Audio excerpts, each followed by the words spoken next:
Faster than a speeding bullet. More powerful than a locomotive. Able to leap tall buildings at a single bound. Look, up in the sky. It's a bird. It's a plane. It's Superman. Kellogg's Pep. P-E-P, Pep. Kellogg's Pep, the Sunshine Cereal, presents The Adventures of Superman.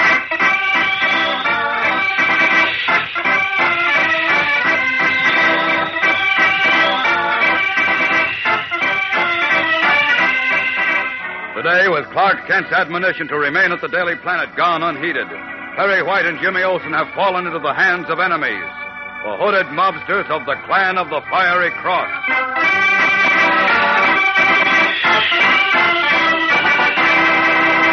Hello there, gang. This is your pal Dan McCullough.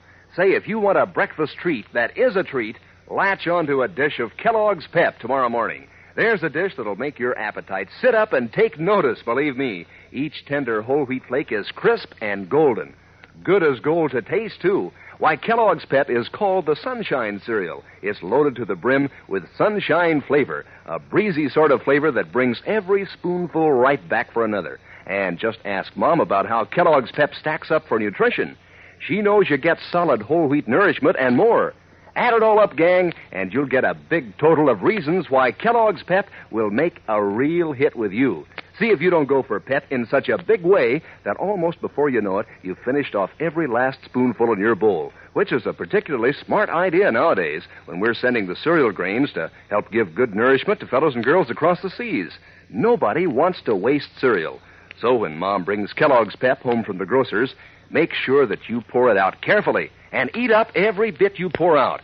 Get the right habit, gang. Eat all your Pep. Don't waste it. Now, the adventures of Superman. When Tommy Lee, spectacular boy pitcher and star player on Jim Olsen's Unity House baseball team, was brutally attacked by the hate-mongering Clan of the Fiery Cross because he's Chinese, Editor Perry White printed a blistering editorial against the cowardly hooded band, whose un-American credo is one race, one religion, one color. White's editorial was accompanied by an offer of $1,000 to whomever would reveal the identity of a Klansman. That night, a fiery cross was planted on White's lawn as a warning. Furious and far from intimidated, White published another editorial attack against the fanatical bigotry of the hooded Klan, raising his offer to $5,000 for identification of its membership. Ignoring Kent's admonition to stay in the office until his return, White and Jim Olsen drove off to the editor's suburban home.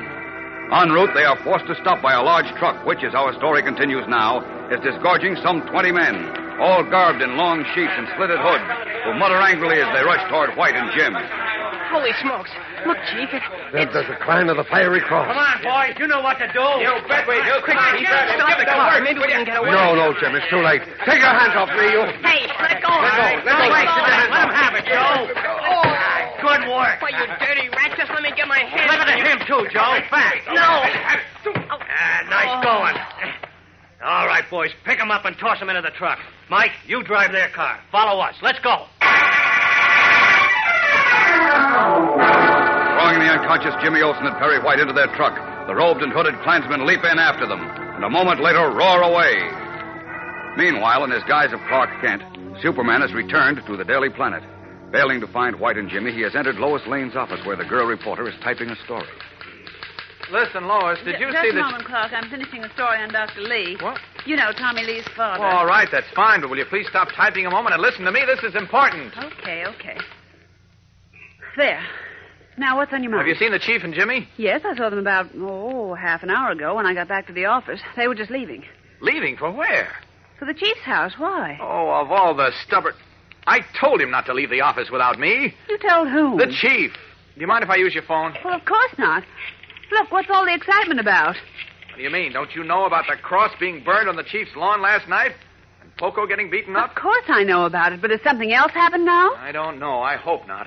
You hope not? Clark, I wish you'd explain what's eating you. I'm worried about the Chief, Lois. That fiery cross was the Klan's warning to him to stop attacking them in the Daily Planet or else.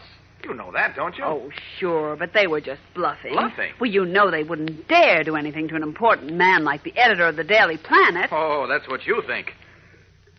Oh, Oh, why doesn't somebody answer? Who are you calling? Mr. White's house.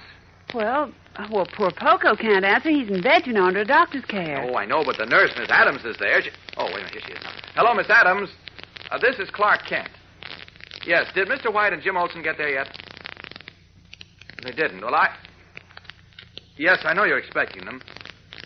Well, look, will you ask Mr. White to phone me the moment he comes in, please? I'm at the office. That's right, at the Daily Planet. Thank you. Goodbye. Not home yet? And that worries me. Say they left a half hour ago, Lois? Well, about that. They should be home because it doesn't take much more than half an hour to drive out there. Now, stop worrying, Clark. For heaven's sake. I can't when I think of the Clan of the Fiery Cross and what they do. Oh, stop it, Clark. You know those cowards attack people who can't defend themselves and whom they think they can scare into silence, like little Tommy Lee and his father. Why, they wouldn't dare attack Perry White. Well, ordinarily you'd be right, Lois. But they can't afford to have a big paper like the Planet blasting them and offering $5,000 rewards for information about them. Well, they've got to shut up the chief or stop their dirty work. I think they wouldn't dare touch him. And I tell you, they're wrong. I'll wait another 10 minutes. If the chief isn't home by then, I'm going out to look for him.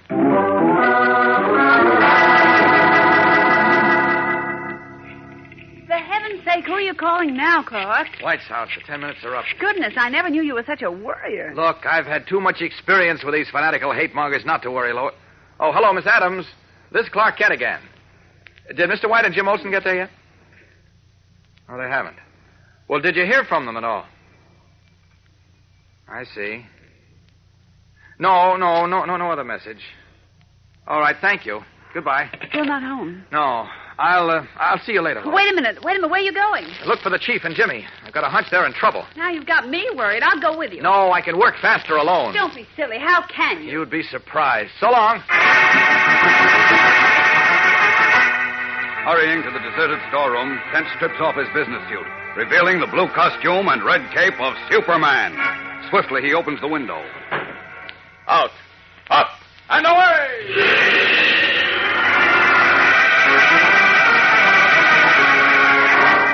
Like an arrow shot from a giant bow, Superman flashes away from the Daily Planet, rocketing above the highway leading to Editor White's suburban home. A moment later, he is hovering above White's house, sees his friends are not there, and returns to scour the highway and the nearby countryside again. Later, more worried than ever, he has resumed his guise of Clark Kent and is in the office of Inspector Henderson at Metropolis Police Headquarters. You say you've checked with the highway police, Inspector? Yes, and with all the hospitals. There's been no report of anything happening to Mr. White and Jim, or of anyone seeing them after they left the Planet this evening. And then I'm positive the Clan of the Fiery Cross is behind their disappearance. You've got to track them down. Now, wait a minute, Kent. The Klansmen are bad actors, but they pick on little people. They only try to frighten the big ones. They tried to frighten Mr. White, and it didn't work, so they had to go farther. They knew if they didn't silence him, he'd silence them eventually. Yes, but believe me, Kent... Inspector, I know what I'm talking about. Now, we've got to work fast. We may never see Mr. White and Jimmy again. We've got to track down that Klan. Yeah, well, how are we going to do that? We don't even know who those devils are. All right, we've got to find out. Now, look, that boy who called me the other night to tell me the Klan was going to tar and feather Tommy Lee, he knows who the Klansmen are. Now, if we can find him, sure, if. I've had all phone exchanges trying to trace that call, and my men are asking questions everywhere, but it's no soap.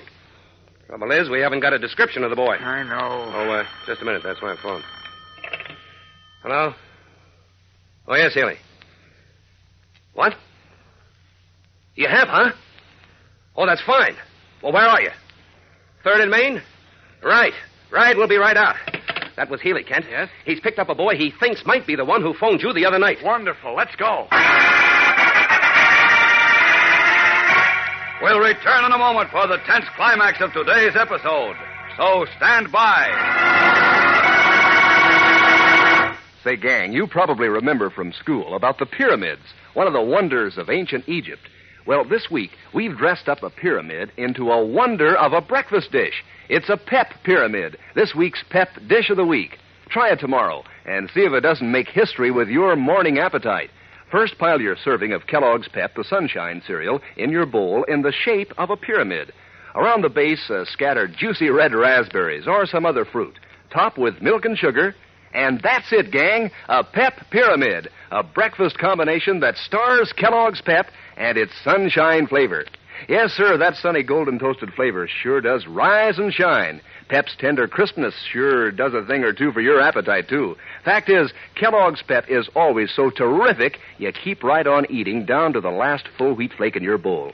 And you know, that's the hep thing to do, particularly nowadays when the cereal grains are being sent to fellows and girls overseas.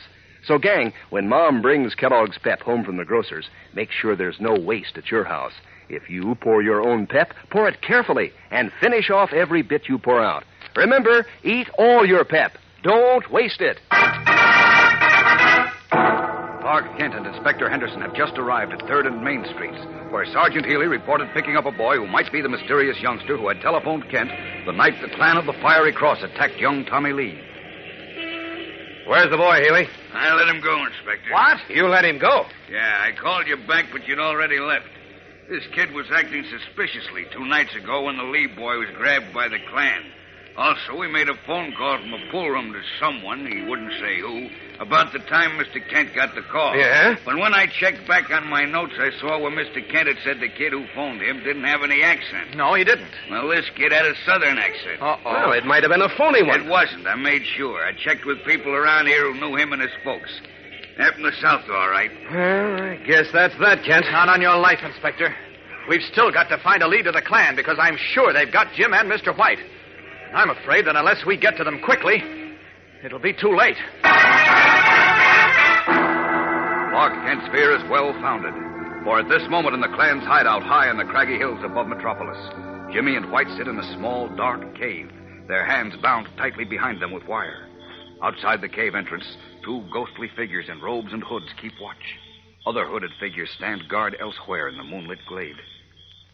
What do you think's going to happen to us, Mr. White? Nothing, Jim. Not a thing. They wouldn't dare do anything to us. That's what you said last night, after they burned the cross on your lawn. No, they're just bluffing now, trying to scare us. Oh, you can't kid me. You don't believe that any more than I do. You know these guys mean business. Rubbish. Sheer nonsensical rubbish. Oh, yeah? I got a feeling we're in for the works. I heard one of the guys say their Grand Scorpion was coming up here tonight, and it was going to be just too bad for us. And I say it'll be too bad for him and for all of his dirty gang if they so much as lay a finger on us. Hold it, Chief. Here comes one of the rats. Well, let him come. I'll tell him a thing or two. All right, White. Olson, up on your feet. Now, look here, you. Shut up and do as you're told. Why, you... Chief, please. Well, the The idea Grand of... Scorpion wants to see you. Follow me. The who? You heard me, the Grand Scorpion of the Clan Not of... Grand Baloney. Now, you listen to me. If you know what's good for you, Look, you'll... White, if you know what's good for you, you'll shut your face and do as you're told. We don't aim to take any more from you. You understand? Now, come on. Move. Shoved roughly from the cave, Jim Olsen and Perry White follow the hooded ruffian across the moonlit glade to a secluded spot where Matt Riggs, the cold-eyed leader of the Clan of the Fiery Cross, awaits them. What will happen? Tomorrow's episode is tense with action and drama, so don't miss it. Tune in, same time, same station. And remember, for breakfast, it's Kellogg's Pep. For excitement, the adventures of Superman.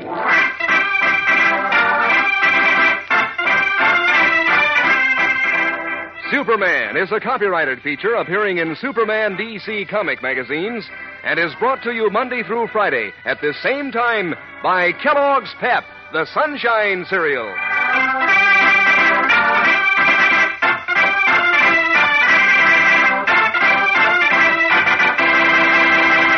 Say, how about being a pal to your dog like he is to you? Do him a good turn. Treat him to Kellogg's Grow Pup dog food. Why, it beats all how many dogs give Grow Pup the glad eye. It's so full of meaty flavor. And there are 3 different kinds to pick from. There's Grow Pup Ribbon, Grow Pup Meal, and Grow Pup Pellets. You can give your dog the kind he likes best because they all have what it takes to help keep him right on the beam. For lots of muscle, for strong bones and teeth, ask Mother to base your dog's diet on Kellogg's Grow Pup every day.